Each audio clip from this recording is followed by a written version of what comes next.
Assalamualaikum warahmatullahi wabarakatuh. Jumpa lagi dalam pembelajaran ilmu pengetahuan sosial kelas 6, tema 2 subtema 2 dengan materi upaya mempertahankan kemerdekaan Indonesia di berbagai daerah. Ayo persiapkan alat tulismu untuk mencatat hal-hal penting dalam video pembelajaran ini. Proklamasi Kemerdekaan Indonesia yang dibacakan pada tanggal 17 Agustus 1945 tidak serta-merta mengakhiri upaya bangsa asing ingin menguasai kembali Indonesia. Upaya mempertahankan kemerdekaan masih terus diperjuangkan agar benar-benar terbebas dari penjajah dan mau mengakui proklamasi kemerdekaan Indonesia. Negara-negara yang pertama kali mengakui kemerdekaan Indonesia setelah proklamasi 17 Agustus 1945 adalah Mesir, Arab Saudi, Suriah, Irak, Yaman, Afghanistan, Iran, dan Turki. Akan tetapi ada beberapa negara yang tidak mengakui kemerdekaan Indonesia dan ingin menguasai kembali negara Indonesia menjadi negara jajahannya. Ini dimulai pada bulan September sampai Oktober 1945 pasukan sekutu tiba di Indonesia. Kedatangan pasukan sekutu dibarengi kedatangan orang-orang Belanda yang ingin menguasai kembali Indonesia. Upaya tersebut tentu saja mendapat penolakan dari bangsa Indonesia. Bangsa Indonesia pun berusaha mempertahankan kemerdekaan melalui cara pertempuran dan diplomasi. Setelah masalah dengan tentara Jepang sudah berhasil diatasi, bangsa Indonesia kemudian berhadapan dengan pasukan sekutu. Pasukan sekutu yang bertugas di Indonesia ini diberi nama Allied Force Netherlands East Indies atau AFNEI di bawah pimpinan Letnan Jenderal Sir Philip Christensen. Adapun tugas dan tujuan dari AFNEI antara lain sebagai berikut. 1. Menerima penyerahan dari tangan Jepang.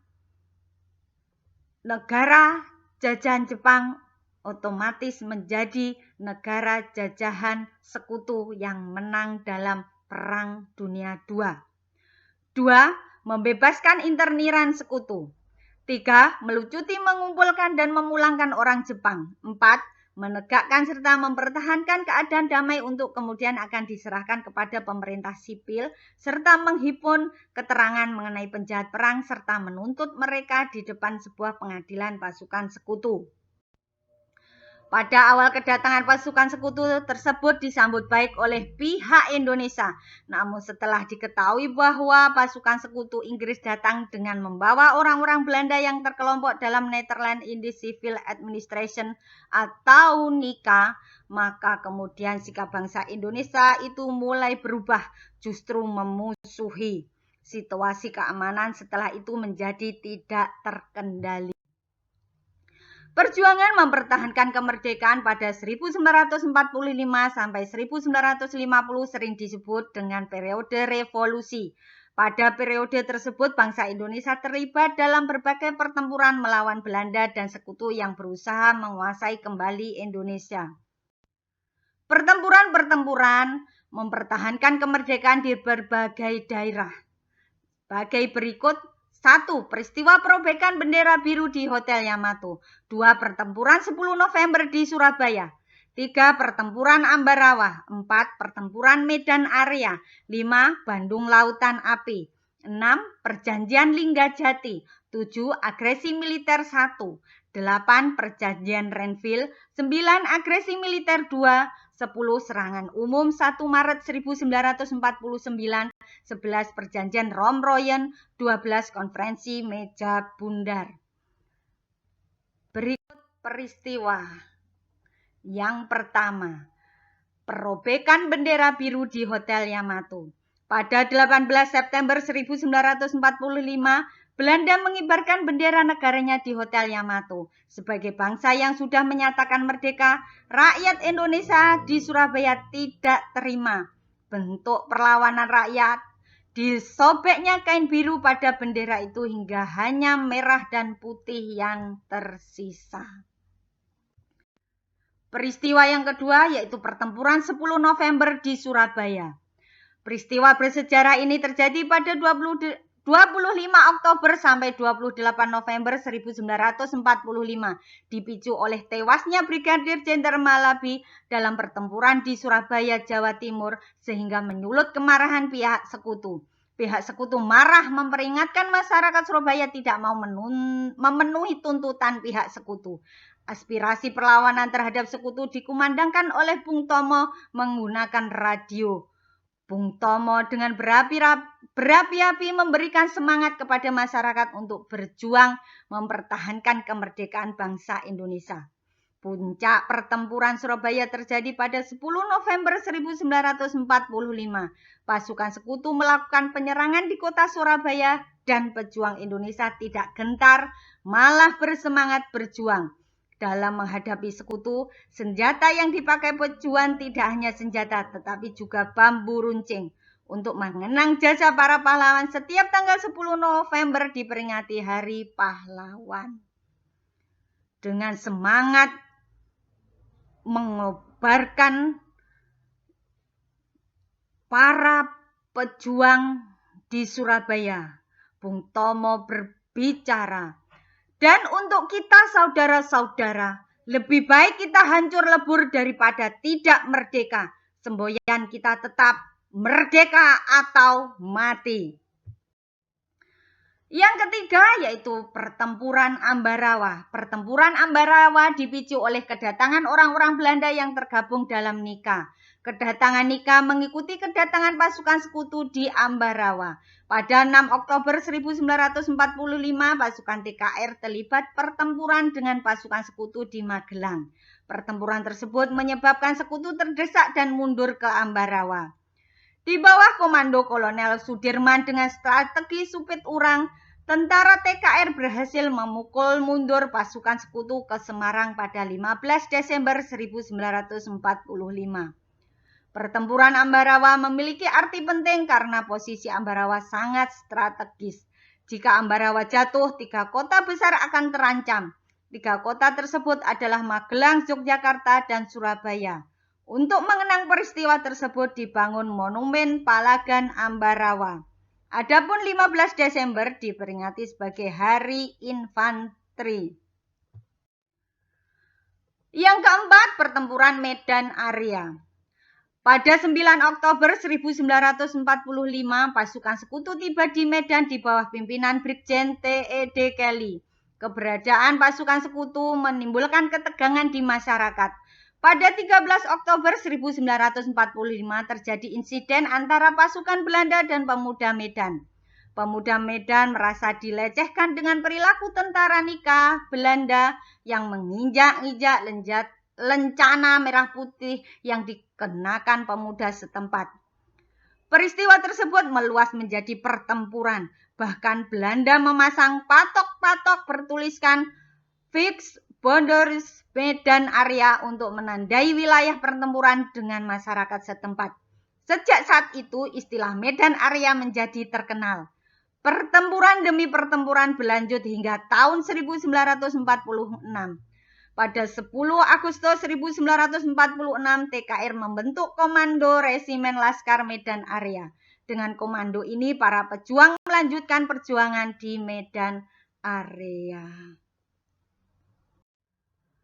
Yang kelima, peristiwa Bandung Lautan Api. Peristiwa Bandung Lautan Api berawal dari datangnya pasukan sekutu pada Oktober 1945 di Bandung. Pada saat itu banyak pemuda yang sibuk merebut persenjataan dari Jepang, sehingga tidak tahu bahwa sekutu sudah sampai di Bandung. Setelah tiba, sekutu membagi kota Bandung menjadi 2 wilayah, yaitu Bandung Utara dan Bandung Selatan. Sekutu kemudian memberikan ultimatum agar Bandung Utara dikosongkan selambat-lambatnya tanggal 29 November 1945. Namun rakyat menolak untuk menyerahkan Bandung Utara. Di sisi lain, pejuang Indonesia di Bandung juga bingung untuk mengikuti perintah berbeda dari Jakarta dan Yogyakarta. Pemerintah RI di Jakarta menginstruksikan agar Bandung jangan dikosongkan. Sementara itu, Markas Komando TRI di Yogyakarta memerintahkan agar Bandung dikosongkan. Akhirnya para pejuang mengambil keputusan untuk menyerang secara besar-besaran kepada sekutu pada 24 Maret 1946. Pejuang Indonesia kemudian menyerang pos-pos sekutu dan melakukan pembakaran seluruh rumah beserta harta benda di Bandung Utara. Pembakaran ini dilakukan pada malam hari bersamaan dengan keluarnya mereka dari Bandung. Peristiwa tersebut dilakukan oleh 200.000 orang dalam waktu 7 jam. Akibatnya sekutu tidak dapat memakai Bandung sebagai markas militer. Akibat pembakaran tersebut, seketika itu Bandung dipenuhi dengan api yang berkorbar dan peristiwa tersebut dikenal dengan Bandung Lautan Api. Pertempuran, pengosongan, dan pembumi hangusan kota Bandung menjadi sejarah yang tidak terlupakan. Peristiwa yang keenam yaitu Perundingan Linggajati. Perjanjian Linggajati dilakukan di Linggajati Selatan, Kota Cirebon, Jawa Barat. Perjanjian Linggajati selesai pada 15 November 1946 dan baru ditandatangani keduanya 25 Maret 1947. Dalam rentang waktu tersebut, para delegasi melakukan perbaikan isi perjanjian agar kedua belah pihak menemui titik temu. Indonesia diwakili oleh Sultan Syahrir, Andika Paugani, Susanto Tirto Projo, dan Muhammad Rum. Belanda diwakili oleh Wim Smarthout, Max von Poel, H.J. van Mock, serta F.D. Beer. Inggris selaku penanggung jawab diwakili oleh Ron Keeler. Perjanjian Linggajati menghasilkan beberapa poin dan pasal sebagai berikut. Belanda mengakui wilayah Republik Indonesia secara de facto meliputi Jawa, Sumatera, dan Madura. 2. Belanda meninggalkan wilayah Republik Indonesia paling lambat tanggal 1 Januari 1949. 3. Belanda dan Indonesia sepakat membentuk Negara Republik Indonesia Serikat atau RIS. RIS harus bergabung dengan negara-negara persemakmuran di bawah kerajaan Belanda. Meskipun sudah ditandatangani 4 bulan setelah itu, tepatnya 20 Juli 1947, Belanda menyatakan tidak terikat lagi dengan Perjanjian Linggajati. Tanggal 21 Juli 1947 terjadi agresi militer Belanda I, yaitu serangan dari Belanda ke wilayah Indonesia. Akibatnya konflik antar dua negara kembali memanas. 7.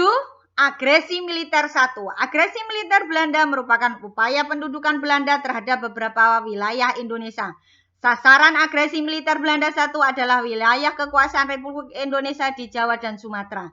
Agresi dilaksanakan pada 21 Juli 1947 sampai 4 Agustus 1947. Agresi ini merupakan pelanggaran persetujuan Linggajati. Tujuan utama agresi militer Belanda I adalah merebut daerah-daerah perkebunan yang kaya dan daerah yang memiliki sumber daya alam terutama minyak. Atas permintaan India dan Australia, pada 31 Juli 1946, agresi militer Belanda I dibahas dalam agenda Dewan Keamanan PBB. Pada 17 Agustus 1947, kedua negara bertikai menerima resolusi Dewan Keamanan untuk melakukan gencatan senjata. Perjanjian Renville. Perjanjian Renville diadakan di kapal perang milik Amerika Serikat USS Renville dan ditandatangani pada 17 Januari 1948. Perjanjian ini ditengahi oleh Komisi 3 negara yang terdiri dari Amerika Serikat, Australia, dan Belgia. Dalam perundingan itu, delegasi kerajaan Belanda dipimpin oleh Kolonel Kenil R. Abdul Qadir Wijoyo Atmojo. Berikut adalah isi perjanjian Renville. 1. Gencatan senjata masih terus dilaksanakan. 2. Disetujui adanya garis demarkasi yang memisahkan wilayah Republik Indonesia dengan Belanda. Garis demarkasi tersebut dinamakan Garis Demarkasi Van Mook. 3. TNI harus ditarik mundur dari kantong-kantong Republik di wilayah Jawa Barat dan Jawa Timur untuk masuk ke wilayah Republik Indonesia di Yogyakarta. Berdasarkan isi perjanjian Renville butir ketiga, pasukan TNI diperintahkan untuk mundur ke Yogyakarta. Oleh karena itu, wilayah Republik Indonesia RI semakin sempit. Perjanjian Renville terbukti sangat merugikan pihak Indonesia. Agresi militer 2. Agresi militer Belanda II terjadi pada 19 Desember 1948. Ibu kota Indonesia di Yogyakarta diserbu dan para pemimpin bangsa seperti Soekarno, Muhammad Hatta, Sultan Syahrir, dan beberapa tokoh lainnya ditangkap Belanda. Pagi hari tanggal 19 Desember 1948, Wakil Tinggi Mahkota Kerajaan Belanda Bel menyatakan bahwa Belanda tidak lagi terkait dengan perundingan Renville. Sebelum ditangkap Belanda, Presiden dan Wakil Presiden sempat membuat surat kuasa yang ditunjukkan kepada Mr. Syarifuddin Prawiranegara, Menteri Kemakmuran yang sedang berada di Bukit Tinggi. Syafruddin Prawiranegara diberi mandat untuk membentuk satu kabinet dan mengambil alih pemerintah pusat. Pemerintah Syafruddin ini kemudian dikenal dengan sebutan Pemerintah Darurat Republik Indonesia atau PDRI. Selain itu, Presiden Soekarno menulis surat kepada Duta Besar RI untuk India, Sudarsono, Staf Kedutaan RI Luar Negeri Palar, LN Palar, dan Menteri Keuangan AA Maramis yang sedang berada di New Delhi. Mereka diharapkan membentuk Exil Government of Republik Indonesia atau Pemerintah Republik Indonesia di pengasingan di New Delhi, India. 10. Serangan umum 1 Maret 1945. Tanggal 1 Maret 1949 di ibu kota negara Indonesia yang saat itu ada di kota Yogyakarta terjadi serangan umum. Serangan bersejarah tersebut merupakan perjuangan Tentara Nasional Indonesia atau TNI bersama rakyat sebagai respon atas agresi militer Belanda kedua yang menjadikan Yogyakarta sebagai sasaran utamanya. Saat itu Yogyakarta menjadi ibu kota Indonesia karena situasi di Jakarta tidak aman setelah proklamasi kemerdekaan Indonesia. Situasi Yogyakarta sebagai ibu kota negara saat itu sangat tidak kondusif. Keadaan tersebut diperparah propaganda Belanda di dunia luar bahwa tentara Indonesia sudah tidak ada. Si Sultan Hamengkubuwono IX sebagai Raja Kerajaan Yogyakarta Hadiningrat mengirimkan surat kepada Letnan Jenderal Sudirman untuk meminta izin diadakannya serangan. Setelah perencanaan yang matang, tanggal 1 Maret 1949 pagi hari, serangan secara besar-besaran yang serentak dilakukan di seluruh wilayah Yogyakarta dan sekitarnya dimulai dengan fokus serangan adalah ibu kota Republik Indonesia. Pagi hari sekitar pukul 6 waktu Indonesia Barat, sewaktu sirine dibunyikan, serangan segera dilancarkan ke segala penjuru kota. Dalam penyerangan ini, Letko Soeharto langsung memimpin pasukan dari sektor barat sampai batas Malioboro. Sektor timur dipimpin Vence Sumual, sektor selatan dan timur dipimpin Mayor Sarjono, sektor utara oleh Mayor Kusno. Untuk sektor kota sendiri ditunjuk Letnan Amil Murtono dan Letnan Masduki sebagai pimpinan. TNI berhasil menduduki kota Yogyakarta selama 6 jam, tepat pukul 12 siang. Sebagaimana yang telah ditentukan semula, seluruh pasukan TNI mundur. Berhasilnya serangan umum 1 Maret ini meskipun hanya mampu menguasai Yogyakarta selama 6 jam telah membuktikan bahwa eksistensi tentara Indonesia masih ada. Situasi ini membawa dampak yang sangat besar bagi pihak Indonesia yang sedang bersidang di Dewan Keamanan Perserikatan Bangsa atau PBB. Serangan ini sekaligus memperkuat posisi tawar Indonesia dalam perundingan di Dewan Keamanan PBB. Untuk mengenang peristiwa tersebut, di pusat kota Yogyakarta dibangun Monumen Serangan Umum 1 Maret. Saat ini Monumen Serangan Umum 1 Maret ini merupakan salah satu landmark dan cagar budaya kota Yogyakarta sebagai bangunan yang mengingatkan tentang sejarah perjuangan bangsa Indonesia melawan penjajah pada masa lalu. Selanjutnya, Perjanjian Rom-Royen. Pada 19 Desember 1948, Belanda menyerang ibu kota Indonesia di Yogyakarta. Peristiwa ini dikenal sebagai agresi militer II. Akhirnya, United Nations Commission for Indonesia atau UNCI membawa perwakilan kedua negara ke meja perundingan pada 17 April 1949. Delegasi Indonesia diketahui Muhammad Rum, sementara itu pihak Belanda diwakili Herman van Royen atau Royen. Setelah melalui perundingan berlarut-larut, akhirnya pada 7 Mei 1949 dicapai persetujuan. Berikut isi perjanjian Rom-Royen bagi Indonesia. 1. Memerintahkan pengikut RI yang bersenjata untuk menghentikan perang gerilya. 2. Bekerja sama dalam mengembalikan perdamaian dan menjaga ketertiban dan keamanan. 3. Turut serta dalam konferensi meja bundar di Den Haag untuk mempercepat penyerahan kedaulatan lengkap kepada negara Indonesia Serikat dengan tidak bersyarat. Perjanjian Rom-Royen untuk Belanda. 1. Belanda menyetujui kembalinya pemerintah RI ke Yogyakarta. 2. Menjamin penghentian gerakan-gerakan militer dan membebaskan semua tahanan politik. 3. Tidak mendirikan atau mengakui negara-negara yang ada di daerah yang dikuasai oleh RI. Menyetujui adanya Republik Indonesia sebagai bagian negara Indonesia Serikat. Konferensi meja bundar segera diadakan sesudah pemerintah RI kembali ke Yogyakarta. Lanjut, konferensi meja bundar. Penyerahan konferensi meja bundar KMB menjadi salah satu kesepakatan dalam perjanjian Rom-Royen. KMB bertujuan menyelesaikan sengketa Indonesia dan Belanda seadil dan secepat mungkin. KMB dibuka pada 23 Agustus 1949 di Den Haag, Belanda. Perundingan KMB berjalan alot dan lama. Dua masalah yang sulit mencapai titik temu yakni pembentukan Uni Indonesia Belanda dan soal utang Hindia Belanda. Pada 2 November 1949 tercapailah persetujuan konferensi meja bundar. Berikut hasil KMB. 1. Belanda menyerahkan kedaulatan Republik Indonesia Serikat pada akhir Desember 1949. 2. Indonesia dan Belanda akan bekerja sama membentuk Uni Indonesia Belanda. 3. Kedudukan Indonesia dan Belanda sederajat.